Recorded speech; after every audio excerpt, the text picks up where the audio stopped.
Hi friends, welcome to zaagzoogkitchen. இன்னைக்கு நம்ம zaagzoogkitchenல பார்க்க போறது ரொம்ப டேஸ்டியான ரெஸ்டாரன்ட் ஸ்டைல் மட்டன் வறுவல் ரெசிபி தான் பார்க்க போறோம். இத Dum Ka Gosht ன்னு சொல்வாங்க. இது வந்து நார்த் இந்தியன்ல செய்யக்கூடிய ரொம்ப ஃபேமஸான ரெசிபி. இந்த Dum Ka Gosht ரெசிபியை தாபா அண்ட் ரெஸ்டாரண்ட்ல எப்படி செய்வாங்களோ அதே டேஸ்ட்ல பெர்ஃபெக்ட்டா அப்படி நான் செஞ்சு காமிச்சிருக்கேன். இந்த மட்டன் வறுவலை சப்பாத்தி, ரைஸ், நான் இதுக்கெல்லாம் சேர்த்து சாப்பிட்றப்ப டேஸ்ட் வந்து சூப்பரா இருக்கும்.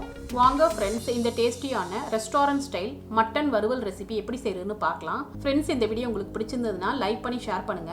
சப்ஸ்கிரைப் பண்ணாதவங்க சப்ஸ்கிரைப் பண்ணிட்டு பெல் ஐகானை கிளிக் பண்ணிக்கோங்க. இந்த வீடியோ உங்களுக்கு பிடிச்சிருந்ததுன்னா வீடியோக்கு ஒரு லைக் கொடுங்க ஃப்ரெண்ட்ஸ்.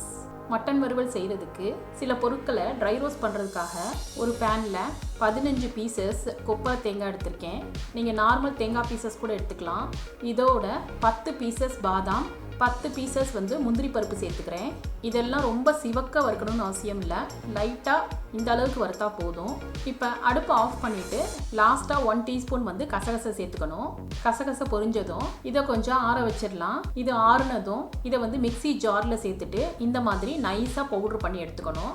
இப்போதைக்கு இதை தனியாக எடுத்து வச்சிடலாம். 2 மீடியம் சைஸ் பெரிய வெங்காயத்தை நீளமாக கட் பண்ணி வச்சுருக்கேன். இப்போ ஒரு கடாயில் ஆயில் சேர்த்துட்டு ஆயில் சூடானதும் இந்த ஆனியனை வந்து கோல்டன் ப்ரௌனாக ஃப்ரை பண்ணி எடுத்துக்கணும். இதை இந்தளவு ஃப்ரை பண்ணி எடுத்ததும் இதை வந்து கைகளால் இந்த மாதிரி க்ரஷ் பண்ணி வச்சுக்கணும். ஃப்ரெண்ட்ஸ், ஆனியனை வந்து இந்த மாதிரி ஃப்ரை பண்ணிவிட்டு நம்ம வந்து மட்டனோட சேர்க்குறப்ப மட்டன் வறுவலோட டேஸ்ட் வந்து வேற லெவலில் இருக்கும். ஃப்ரெண்ட்ஸ், நான் 1/2 kg போனுள்ள மட்டன் எடுத்திருக்கேன். மட்டனை வந்து பெரிய பெரிய பீசஸாக கட் பண்ணிடாமல் இந்த அளவு சின்ன சின்ன பீசஸாக நம்ம வந்து கட் பண்ணி வச்சுக்கணும்.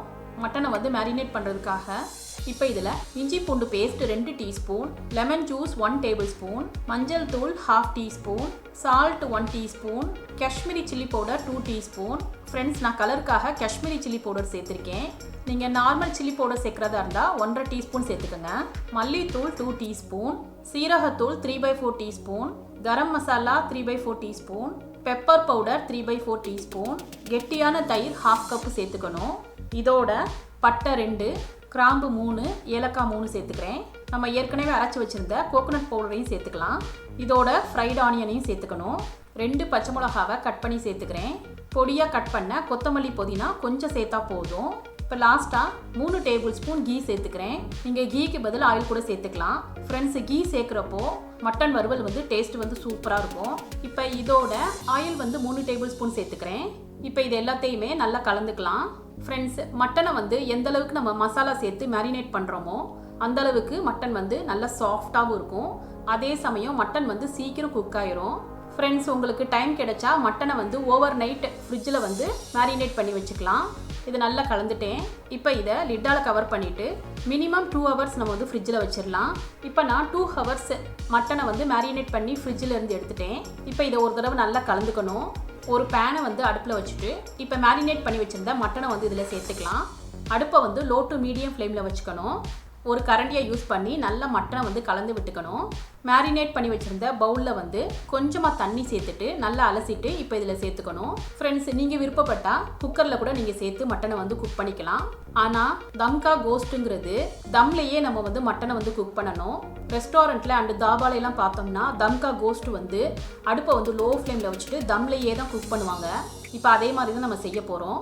இப்போ மட்டனை வந்து லிட்டால் கவர் பண்ணிவிட்டு அடுப்பை வந்து லோ ஃப்ளேமில் வச்சுக்கணும். ஃப்ரெண்ட்ஸ், நம்ம தம்லேயே விட்டு குக் பண்ணுறதுனால மட்டன் வந்து குக் ஆகிறதுக்கு 20 to 25 மினிட்ஸ் எடுத்துக்கலாம். நீங்கள் எடுத்துருக்க மட்டனோட அளவை பொறுத்து குக்கிங் டைமும் மாறும். ஃப்ரெண்ட்ஸ், அப்பப்போ நம்ம அடி பிடிச்சிடாம கலந்து விட்டுக்கிட்டே இருக்கணும். ரொம்ப இம்பார்ட்டண்ட் என்னென்னா நம்ம வந்து அடுப்பை வந்து லோ ஃப்ளேமில் வச்சுட்டு தான் மட்டனை குக் பண்ணணும். அதுதான் தம்கா கோஸ்ட். அப்பப்போ நம்ம லிட்டை ஓப்பன் பண்ணிவிட்டு கலந்து விட்டுக்கிட்டே இருக்கணும். இப்போ ஒரு 25 மினிட்ஸ் ஆயிடுச்சு. பாருங்கள் ஃப்ரெண்ட்ஸ், நம்ம சேர்த்துருந்த ஆயில் அண்டு கீ வந்து எந்தளவுக்கு தனியாக பிரிஞ்சு வந்திருக்கு பாருங்கள். கிரேவியோட கலரே நல்லா சேஞ்ச் ஆகிருக்கு பாருங்கள். இன்னும் நம்ம மட்டன் வேகிற அளவுக்கு அடுப்பை வந்து லோ ஃப்ளேமில் வச்சுட்டு நல்லா குக் பண்ணிக்கணும். அப்பப்போ நான் கலந்து விட்டுகிட்டே இருந்தேன். இப்போ மட்டன் குக் ஆகிடுச்சா செக் பண்ணிடலாம். மட்டன் நல்லா சாஃப்டாக குக் ஆகிருக்கு. கட் பண்ணால் ஈஸியாக கட் ஆகுது. லாஸ்ட்டாக கொஞ்சம் பொடியாக கட் பண்ண கொத்தமல்லியை சேர்த்துட்டு கார்னிஷ் பண்ணிக்கலாம். மட்டன் வறுவல் பார்க்குறதுக்கு அப்பட்டேசிங்காக நம்ம ரெஸ்டாரண்ட்டில் சாப்பிட்ற மாதிரியே இருக்குது பாருங்கள். அதே மாதிரி இதோட டேஸ்ட்டு வந்து ஃபேண்டாஸ்டிக்காக இருக்கும். ஃப்ரெண்ட்ஸ், கண்டிப்பாக ஒரு தடவை ட்ரை பண்ணி பாருங்கள். ஃப்ரெண்ட்ஸ், இந்த டேஸ்டியான ரெஸ்டாரண்ட் ஸ்டைல் மட்டன் வறுவல் ரெசிபி, அதாவது Dum Ka Gosht ரெசிபி உங்களுக்கு பிடிச்சிருந்ததுன்னா நீங்கள் ட்ரை பண்ணி உங்கள் எக்ஸ்பீரியன்ஸை கமெண்ட்டில் ஷேர் பண்ணுங்கள். சுவையான சமையல், சுகமான வாழ்வு. தேங்க்யூ.